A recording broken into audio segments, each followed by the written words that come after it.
storefront of the ring. Here's Jake Gutierrez. Move on to our next bout of the evening. 3 2-minute rounds in the 150-pound division. Once again, our referee in charge will be Mark Smith. Introducing first, he'll be fighting out of the red corner. He entered the ring wearing black with the camouflage trim. He fights for Valhalla ETC. Ladies and gentlemen, here is Chris Yang. And his opponent in the blue corner. He's wearing black with the white and gold lettering. And he fights for One to Fight Team. Introducing Cameron Ramirez. Well, I'll tell you one thing, Cameron Ramirez has given a stare down. Yang's over here looking back at family and friends. And how about that? I mean, in fact, just look at the demeanor of the two fighters. Actually, just look at their physique and everything else. Like, you look at Ramirez, he reminds me of Babalu Sobral. The way that he likes to look over and he tries to, you know, intimidate guys before a fight.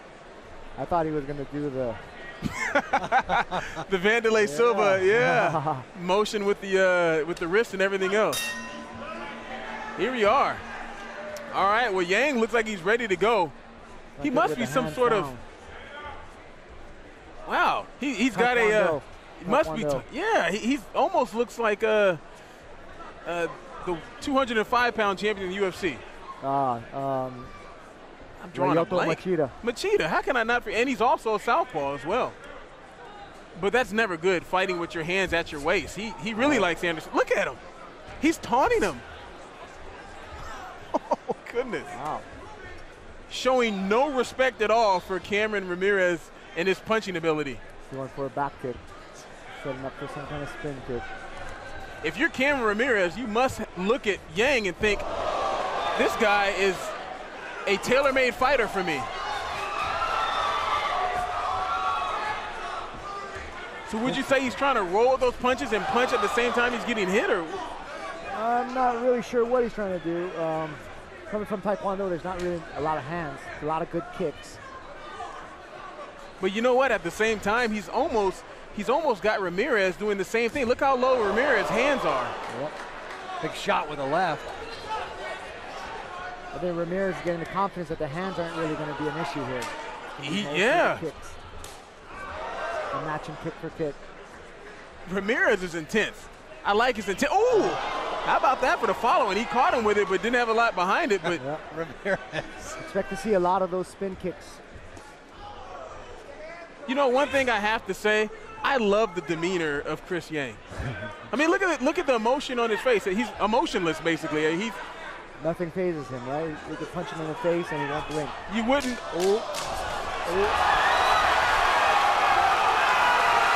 What did you just say, Ken? Until that.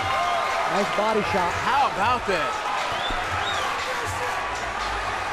As a fight fan, a body shot is beautiful, especially to see somebody go down to a body shot like that. Ken, you can attest to it. We talk about it all the time. Body work is the way to go. Exactly, especially when you can time it like he did. The reason that happened was he was breathing in when he got hit. Everything goes out. Goodness gracious, look at that. A right hand to the solar plexus or to the gut. And a nice finish. Let's see if we can see, let's look at that one more time, guys. Ramirez didn't waste any time getting in there and finishing things, didn't he? And that's what they need to do, is seize that opportunity and finish it. A lot of guys will watch. Hit him with the right hand and just jumped on top of him. The referee did a good job of getting in there to make sure that Yang, didn't absorb any more punishment, because the fight was over. He couldn't defend himself. Oh, yeah, definitely. Almost reminiscent of De La Hoya against Bernard Hopkins when he took that body shot to the liver and just hit the ground and couldn't get back up. Yeah. People don't realize how badly it is. I mean, your whole body just shuts down. You can't move. And the thing is that something hard to get fighters to understand, that body shots hurt more than headshots? They just don't look as pretty? I think a lot of times it's you gotta practice it, and a lot of times they don't even think it worked. Like when you hit the body, they're not expecting a knockout. A lot of times when you're watching boxing, you'll see the guy hit the guy and still continue with the next combo, and the guy went down. He's like, oh shoot, he went down. So a lot of times they hit and they don't realize that they did it on the right timing. All right, and congratulations to the animal who gets the win. Let's go for the ring. Here's Jake Gutierrez.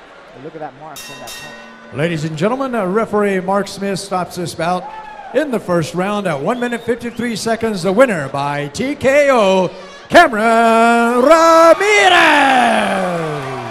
On his stomach. How about that, Chris?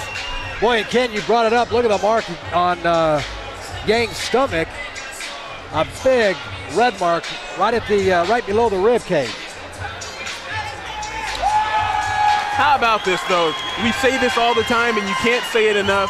The sportsmanship displayed by fighters in MMA and boxing, but MMA specifically is something to behold. Yes. Yeah, you like that sportsmanship. See the trainers, corners, fighters all congratulating one another. And a nice win, his first win by Cameron Ramirez. So congratulations. We're coming back to the Orleans Arena with much more after this.